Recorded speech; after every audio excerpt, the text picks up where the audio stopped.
Hey y'all, it's Nancy, the Handy Scandy. Thanks for joining me for another crafty venture. Today is all about celebrating my two sweet friends, Terra and Michele, on their hashtag halfway to 1K celebration hop. So this is Terra of Mayham Crafty Cards and Michele of Scrap Secrets, and they both recently met their 500 subscriber milestone on YouTube, and so today we are celebrating them. There's only a handful of us in this hop, so it's not going to be hard. Sometimes if the hops are really long or there's a lot of people, it might be a little daunting, but this time I think there's only 5 of us. But you can see that I am making a shaker card. I'm a little obsessed right now. So I took one of my pulls from my gel plate play date from, I don't know, a couple weeks ago. But the inspiration was that hot pink that's on the pull. It's that color. It's not the pattern. It's not anything else about that particular piece of paper, but it was that hot pink. So that was where my inspiration started. That was the jump off point for my color scheme, all of that. And I'm going to use these Whimsy Stamps slimline die called Slimline Wonky Window 1. And so I'm doing all this work on the panel because I want there to be a lot of color, a lot of texture, a lot of movement. And with the pull print, with the plaid stamp from Pink Fresh Studio, and now with this ink blending through that Dahlia stencil from All in Create, it does just that. Because once I die cut it out with this fun wonky die, there's not a whole lot that you can see to the pattern, so it's all about the color, the texture, the movement, and that's exactly what I wanted. I thought in the beginning that I might put the cutout pieces on the back, but that was just going to be too busy, so you'll see how I resolve that in a little bit. So I'm taking my double-sided tape and I put it down. It's from scrapbook.com, but you see me burnishing that down. You want to make sure that you get a good seal on every step of a shaker card, because you don't want your shaker bits flying out when you go to shake it, right? So that's why I burnished the tape down, because sometimes it doesn't stick unless it's pushed down, pushed into place. So I do that. And then here you see me using up some acetate scraps. And again, if you're going to do that, it's fine. You just don't want your scrap to start and stop in the middle of your window. Because you know what's going to happen, right? The bits are going to come flying out. Just like if your tape isn't adhered to your project, the bits are going to come flying out. So you want to make sure that your piece of acetate covers the entire window. So I did that for all those window openings, and there were a few places where the acetate overlapped on the frame itself. So I added a little bit more of that tape just to make sure that my seal was secure. Now I'm taking that foam tape that y'all know how I feel about it, but I'm using it, and I doubled it up on itself, and then because the frames of this particular die cut are super thin, I was actually able to take that piece of foam tape and cut it into 3 strips, and that created all the frames, all the wells on this particular card.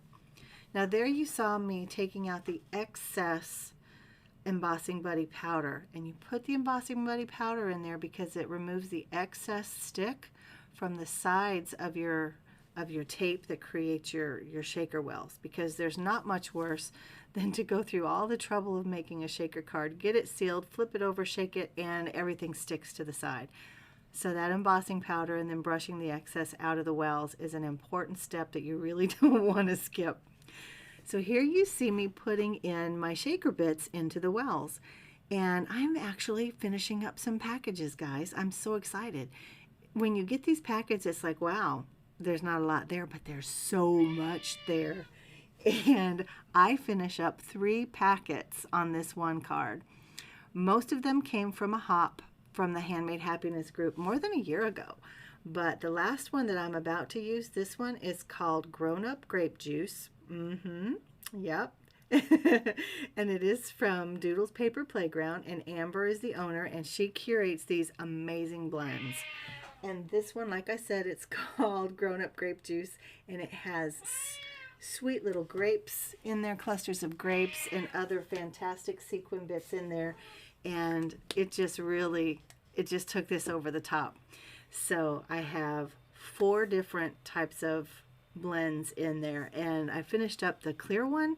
I'm going to have to go back to Sparkle Blends Etsy shop and get me another clear blend. I'm going to have to do that because I use clear a lot. Just another reason to go shop, right? All right, so here you see that I'm about to seal this off. And like I said, I was going to put the cutouts from the frame back on the back, but of course they're not going to fit properly enough, or snugly enough, I guess is a better word, to seal off each window, each well. So that was an issue. Also, I felt like visually it was just going to be too much, too heavy, too busy, too everything. And I was like, okay, so I need a neutral to ground it. Black and brown weren't going to work. Brown may have worked. Gray may have worked. But I wanted to go with white. And the reason I chose white is because there's white in the images that I put on the front. So I felt that that married the two together. And so I took a big piece of white and I just made sure that it covered my entire project, so there are no other seals that I have to worry about, no other seams that I have to worry about, making sure they're snug and secure. And I think it looks great. Those colors pop off of that white and it just makes my heart happy. So here are the images I was referring to. They are, of course, cocktails, right? They're from that Sweet Cheers stamp set from Sassy and Crafty. And I'm embossing them in Gilded from Brutus Monroe. I just got this powder. I have so many Brutus Monroe products. How did I not have Gilded embossing powder? I don't know. Anyway, I've got it now, and that's what I used, and it looks fantastic. So here I've pulled out my Woot die from Simon Says Stamp. It is a Kathy Zilski design, and it's just fun. I mean, woot! You can't not celebrate when you say woot. So I am cutting out the word and the background. The background is on a piece of pink mirror card from Stampin' Up. I can't remember the exact color name anymore, but it's from Stampin' Up, and it's beautiful. Their mirror card is beautiful, and they're 12 by 12 sheets. The gold that I'm cutting out the actual woot word from is actual metal sheets from Tonic. Now, when I bought them, I didn't realize it was metal sheets. I thought it was mirror card. But I guess that just shows that it helps to read what you're buying, ladies and gentlemen, crafters at large. Read what you're buying, otherwise you might get a surprise like that. But it's beautiful, and when I cut it out, it has so much texture and dimension. The difficult part with that is on the back, when you flip it over to put the glue on, then it is concave. So I needed the glue to be on the edges, because if it goes down in the crevice, in the cave, it's not going to stick to my mirror card. So I'm trying to make sure that I'm getting a little bit of glue on the edges of each letter so it'll stick to that mirror card. So I grab my tweezers and I kind of blot off the excess because I don't want it smooching out. And then I see, oh look, it's smooching anyway.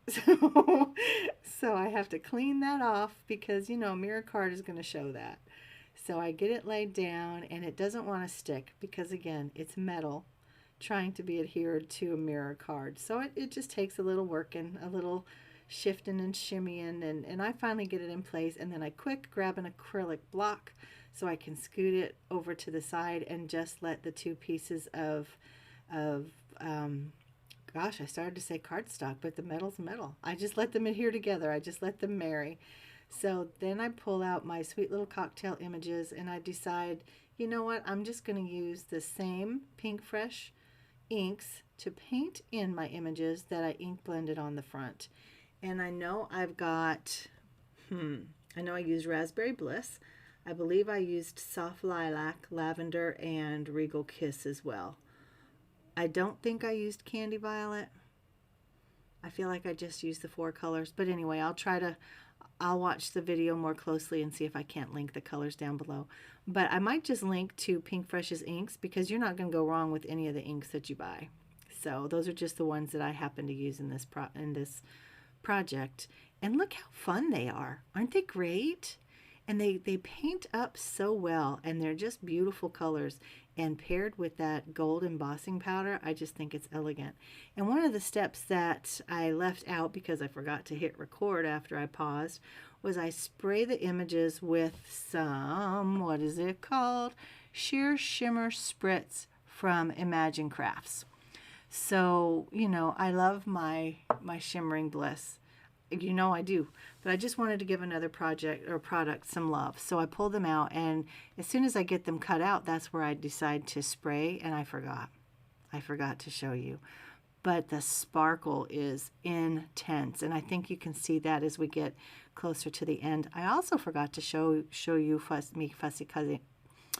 My lips don't want to work. I forgot to hit record, so I didn't get to show you the fussy cutting process or the placement process, because on the front I put down 2 of those cocktails, and I wasn't really happy with it. I felt like it was heavy on the bottom and not on the top. So you'll see it in the stills later, or actually we're almost to the end, but I end up putting a 3rd cup on the top. I stamped it, painted it, cut it out all off camera, and I put it on the top, and I love it.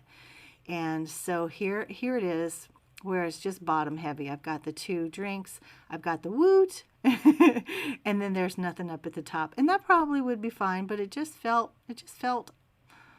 off balance to me. So anyway, I put 2 of the fun cocktail images on the inside, and I stamped the Let's Celebrate on the inside. And I don't know if you saw how off-center that that sentiment was. I try to stamp straight, I just can't stamp straight. But here it is. Look at those fun shaker bits in there, and those beautiful images, and look at that sparkle. Do you see that sparkle? Yeah, so much fun. So much fun. So let me tell you back to the hop. I get so bad because I get caught up in the process. But with this particular hop, what we need you to do, because it is a giveaway, so we need you to comment and subscribe to every channel, and there are only like 4 or 5 of us. So leave a sweet comment, subscribe to us, and don't subscribe to unsubscribe. That's just not nice. But we will send our winners to Terra and Michele on, I think it's on the 13th, because comments close on the 13th, and then we need to send the names to them on the 14th, and they will draw on the 15th. So again, they're both doing a giveaway. We want you to be registered to win as we celebrate with our sweet friends.